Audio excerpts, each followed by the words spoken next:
السلام علیکم جی پاکستان زندہ باد کے چینل سے میں آپ کے ساتھ اپنا الیکشن کے کینڈیڈیٹ کے سمبلز اور ان کے نام کے حوالے سے میں نے جو سیریز شروع کی ہے اس کے اندر میرا یہ حلقوں کے حلقہ NA1 سے لے کے NA10 تک ہم ڈسکس کریں گے کہ اس کے اندر مطلب کون کون سے. میں نے آپ کو بتایا تھا کہ تمام امیدواروں کے نام نہیں میں لوں گا، صرف میں PTI کے امیدواروں کا نام لوں گا، بیکاز میں نے آپ کو اس کی ریزن آپ کو یہ بتائی تھی کہ باقی جماعتوں کو نشان الاٹ ہو چکے ہیں اور PTI کے جو امیدوار ہیں ان کو کیونکہ ڈفرینٹ نشانات ملے ہیں، تو میں آپ کو حلقہ ڈسکس کروں گا اور میں دیکھوں گا کہ اگر کوئی اہم امیدوار اس میں کوئی اور ہوا تو اس کو ہم ضرور ڈسکس کریں گے.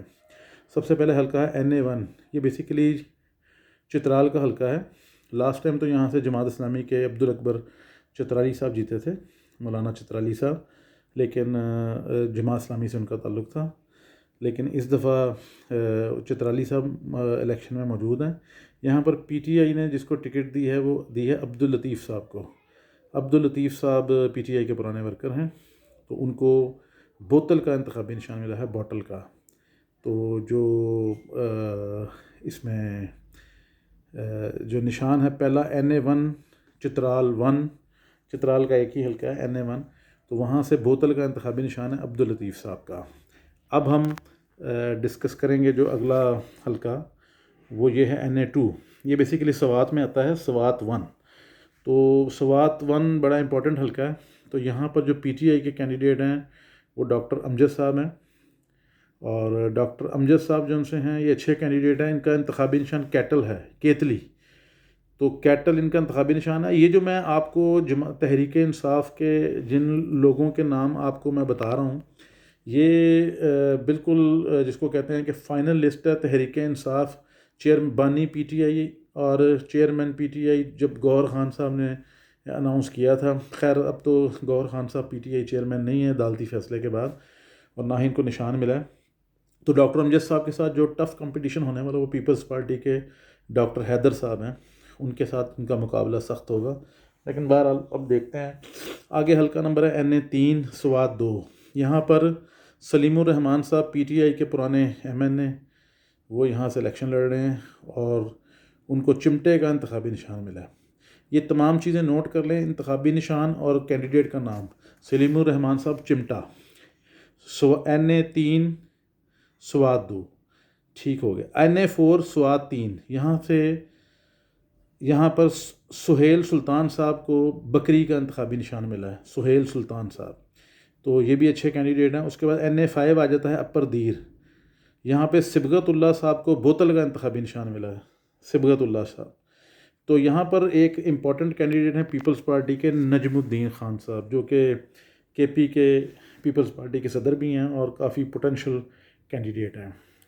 تو ان کے ساتھ ٹف کمپٹیشن ان کا ہونے والا ہے. اور ویسے بھی آپ کو پتہ ہے کہ جو PTI کا جو ووٹ بینک ہے وہ KP کے میں یہ جو اپر دیر میں یہاں پر بھی اچھا ووٹ بینک ہے، لیکن یہاں پہ ساتھ ساتھ پیپلز پارٹی بھی ٹف ٹائم دے گی. اس کے بعد NA6 میں آ جاتے ہیں لوئر دیر 1. تو یہاں پر بشیر خان صاحب کا مقابلہ ہونے جا رہا ہے سراج الحق صاحب کے ساتھ. سراج الحق صاحب جماعت اسلامی کے ہیڈ ہیں، امیر جماعت اسلامی ہیں. وہ یہاں پر ایک پوٹینشیل کینڈیڈیٹ ہیں. اور جو یہاں پر بشیر خان صاحب کا انتخابی نشان وکٹ ہے. ٹھیک ہو گیا جی. NA6 لوئر دیر 1. ٹھیک ہو گیا جی. NA7 لوئر دیر 2 میں محبوب شاہ صاحب، انتخابی نشان کلاک. تو یہ ان کا کلاک انتخابی نشان ہے.